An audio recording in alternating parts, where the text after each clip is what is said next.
Cookies. Check. Chips. Check. Wine?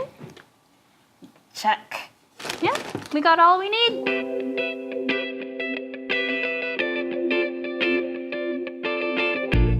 Welcome back to Live-ish. I'm Jana. And I'm Courtney. It's summertime here in Okinawa, so if you are new here, welcome to humidity. It's exciting to bask in the sunshine at Kadena Marina or at Okuma, but it's also important to be safe. When you hear things like typhoons, sea conditions, and T-cores, you might be wondering, what does it all mean? Well, we are here to help. Summer safety in Okinawa includes everything from water safety to typhoon preparations. Okinawa has some of the most beautiful beaches and amazing diving spots, but it's important to know what you're getting into before you're getting into the water. When it comes to water safety, we are alerted daily about sea conditions. There are 3 types of sea conditions. All clear, which means it's perfect for all water activities. Caution, which means proceed with caution because there is a possibility of rougher waters or rip currents.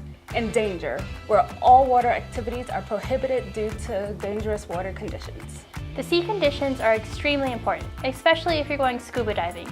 It's also important for you to wear the proper equipment and to use the buddy system at all times. Never dive alone. If you and your buddy rent gear from the marina and decide later that the conditions are not ideal for you to dive, you can return your unused equipment to the marina for a rental credit. See the Kadena Marina for more information. Now let's talk about lifeguards. Here at FSS, we are always looking for lifeguards to help us keep the families and residents of Kadena safe at the pools. If you're interested in becoming a lifeguard, register for lifeguard classes through Outdoor Recreation. If you obtain a lifeguard certification through American Red Cross, you may apply to work for Kadena Aquatics, as long as you're over 16. Now for the big stuff, and I mean big. We are currently in typhoon season, which runs annually from 1 June to 30 November. Earlier, we were preparing our Typhoon Kit. Although it would be awesome to only have to pack up wine and snacks, Typhoon Kits are more extensive and have lots of important elements in case you lose power, especially for a few days. The recommended items for Typhoon Kits are water, non-perishable foods like canned foods, battery-powered radio with extra batteries, flashlights with extra batteries, first aid kits, and so much more. It is recommended that you have enough food for everyone for at least 3 days, and you should have 1 gallon of water per person for at least 3 days. It is also recommended that you do all this shopping when you move into your house or before typhoon season begins. You think the commissary is bad on payday?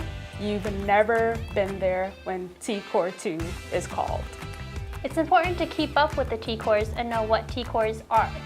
Yes, for people who don't know, T-Core means Tropical Cyclone Conditions of Readiness, and there are 5 of them. They all depend on the time the storm is anticipated. T-cores 4 through 2 have a timeline of 72 to 24 hours until a typhoon is expected to make landfall, and this is your time to clean. Secure all patio and balcony items, trampolines, and trash cans. Trust me, you don't want to be the person who has trampolines and garbage flying around the neighborhood. You can also get sandbags from Eagle Hardware to hold down your car because depending on how big the typhoon is, your car can be pushed far, far, far away. Sandbags are also essential for keeping water out of your house, so stock up especially if you are in a low-lying area. The most important T-cores are 1C and 1E when high winds over 50 knots are occurring consistently. FSS facilities start to close, and if your child or children are in one of the Kadena child care facilities, you have 1 hour to pick your child up after T-Core 1C begins. And if you can help it, don't wait until the last minute because the T-cores can change very quickly. At T-Core 1E, stay inside for your safety. You should be home safe with your emergency typhoon kit and your not-so-emergency one. Stay in your house until all clear is called. It's important to remember before and after typhoons, sea conditions are very dangerous. Stay away from the edge of the water, especially when there are large waves. The seas are very unpredictable and a life-threatening accident isn't worth the thrill of being near the waves. For more information about typhoon and sea conditions, go to kadena.af.mil. See you all next time.